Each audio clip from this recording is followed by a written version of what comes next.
शिवराज सिंह सबसे ज्यादा चर्चा में। शिवराज को उम्मीद थी कि वो मुख्यमंत्री बनेंगे। सियासत के जानकार उन पर दांव लगा रहे थे।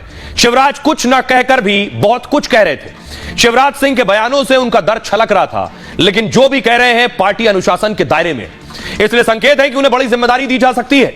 पार्टी अध्यक्ष जेपी नड्डा इस बात के संकेत दे चुके हैं। वैसे भी मध्य प्रदेश चुनाव में उनकी बड़ी भूमिका रही है, उन्हें केंद्र की राजनीति में लाने की तैयारी है। 2024 चुनाव में भी बड़ी भूमिका मिल सकती है। 24 में मोदी सरकार में मंत्री भी बन सकते हैं। वसुंधरा का क्या होगा?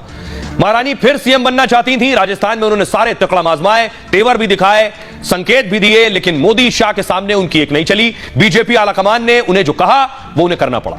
ऐसे में वसुंधरा को कुछ बड़ा मिलेगा संभव नहीं दिखता। वसुंधरा राजे फिलहाल पार्टी उपाध्यक्ष है। 2024 में मोदी सरकार में मंत्री बन सकती हैं, लेकिन इसके आसार भी कम लग रहे हैं। आखिर में उन्हें राज्यपाल बनाया जा सकता है। उदाहरण के लिए क्या हुआ रमन सिंह साहब का? रमन सिंह 15 साल तक सीएम रहे।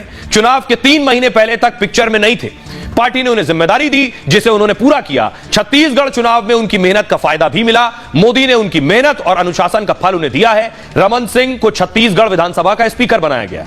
उदाहरण सर्बानंद सोनोवाल भी पूर्वोत्तर का चेहरा थे, लेकिन पार्टी ने वहां भविष्य की राजनीति की और सर्बानंद की जगह हिमंता बिस्वा शर्मा को कमान सौंप दी। सर्बानंद ने चुपचाप इसे कबूल किया और सर्बानंद अब मोदी सरकार में मंत्री है। सुनिए शिवराज सिंह चौहान के पिछले कई दिनों के बयान, जो बहुत कुछ संकेत दे रहे हैं। सब पर भगवान कृपा की वर्षा करते रहें। और मित्रों, अब विदा जस की तस रख दीनी चदरिया। सब पर भगवान कृपा की वर्षा करते रहें। और मित्रों, अब विदा जस की तस रख दीनी चदरिया। एक बात मैं बड़ी विनम्रता के साथ कहता हूं कि अपने लिए कुछ मांगने जाने से बेहतर मैं मरना समझूंगा। वो मेरा काम नहीं है, इसलिए मैंने कहा था मैं दिल्ली नहीं जाऊंगा। आज जब मैं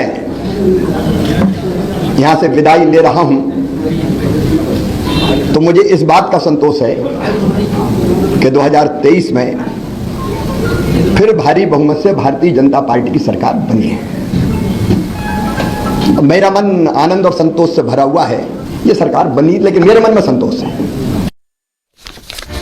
खबरों में आगे बढ़ते हैं। एक हिला देने वाली खबर है। कोर्ट के जज ने इच्छा मृत्यु की मांग की। सुनकर कोई भी चौंक जाएगा। जज जिसके पास पूरी ताकत होती है, उसे आखिर क्या हो गया कि इच्छा मृत्यु की मांग की? बाकायदा जज ने चिट्ठी लिखी। अगली तस्वीर दिखाई, ये जज की चिट्ठी है। इस चिट्ठी में उन्होंने इच्छा मृत्यु मांगी। और ये चिट्ठी किसे लिखी गई? अगली तस्वीर दिखाइए। ये चिट्ठी लिखी गई है सुप्रीम कोर्ट के CJI chief justice of India Chandrachud साहब को। जरा सुनिए क्या लिखा है उस चिट्ठी में। इस पत्र को बेहद दुख और पीड़ा के साथ लिख रही हूँ। इसे लिखने का कोई और मकसद नहीं है। मैं सिर्फ मेरे गार्जियन सीजीआई से अपनी कहानी बयां करके अपनी इच्छा मृत्यु की प्रार्थना करना चाहती हूँ। मैं बहुत उत्साह के साथ न्यायिक सेवा में शामिल हुई थी। मुझे लगा था कि आम लोगों को न्याय दिलाऊंगी। हालांकि मुझे पता नहीं था कि एक दिन खुद ही हर दरवाजे पर न्याय की भीख मांगनी पड़ेगी। मेरे साथ शारीरिक शोषण किया गया, मुझे कूड़े की तरह ट्रीट किया गया। मैं भारत की सभी कामकाजी महिलाओं से कहना चाहती हूँ कि शारीरिक शोषण के साथ जीना सीख ले। यही सच्चाई है। पॉश एक्ट एक बड़ा झूठ है। अगर शिकायत करेंगे तो प्रताड़ित किए जाएंगे। इसकी शिकायत सुप्रीम कोर्ट तक नहीं सुनेगा। आपको वहां सुनवाई के लिए 8 सेकंड मिलेंगे, फिर अपमान और धमकी मिलेगी। आत्महत्या करने के लिए प्रेरित किया जाएगा। भाग्यशाली होंगे तो ये प्रयास पहली बार में सफल होगा। कोई महिला सोचती है कि वो सिस्टम के खिलाफ लड़ेगी, तो बता दूं, मैं एक जज होकर भी नहीं लड़ पाई। न्याय की बात छोड़िए, मैं सभी महिलाओं को सलाह देती हूँ कि वे खिलौना या कोई निर्जीव वस्तु बनना सीख लें। एक जिला जज ने शारीरिक शोषण किया। जज से मुझे रात में मिलने को कहा। मैंने इलाहाबाद हाई कोर्ट से 2022 में शिकायत की। आज तक कोई कार्रवाई नहीं हुई। किसी ने ये पूछने की जहमत भी नहीं उठाई कि आप परेशान क्यों हैं। मुझे उम्मीद नहीं थी कि मेरी शिकायतों और बयानों को इस तरह लिया जाएगा। मैं बस एक निष्पक्ष जांच चाहती थी।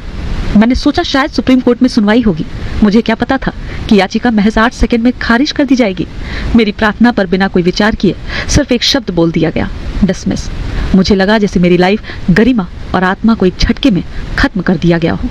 ये मुझे व्यक्तिगत अपमान जैसा लगा। धन्यवाद। तो खबरों में आगे बढ़ते हैं। आज की खबर क्रिकेट से है। पहले इससे पहले तब धोनी, अब जर्सी रिटायर हो गई है। यह है महेंद्र सिंह धोनी की जर्सी नंबर 7। अब यह रिटायर हो गई है। अगली तस्वीर दिखाई। इससे पहले आपको याद होगा सचिन तेंदुलकर की जर्सी थी, जर्सी नंबर 10। ये रिटायर हुई थी।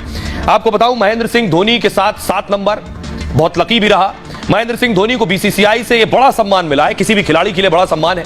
धोनी की जर्सी नंबर 7 को रिटायर किया गया, यानी जर्सी नंबर 7 को किसी खिलाड़ी को अब नहीं दिया जाएगा। इंटरनेशनल क्रिकेट अब 7 नंबर जर्सी नहीं दिखेगी इंटरनेशनल क्रिकेट में। आमतौर पर क्रिकेटर से पसंदीदा नंबर पूछते हैं, यही नंबर खिलाड़ी की जर्सी पर नजर आता है, जो कि खिलाड़ी के नाम के साथ एक नंबर दिखता है। बीसीसीआई ने खिलाड़ियों को एक सूचना जारी कर दी है, कहा है कि नंबर 7 जर्सी के लिए अनुरोध नहीं कर सकते हैं। इससे पहले सचिन तेंदुलकर को यही सम्मान दिया गया। 2017 में तेंदुलकर का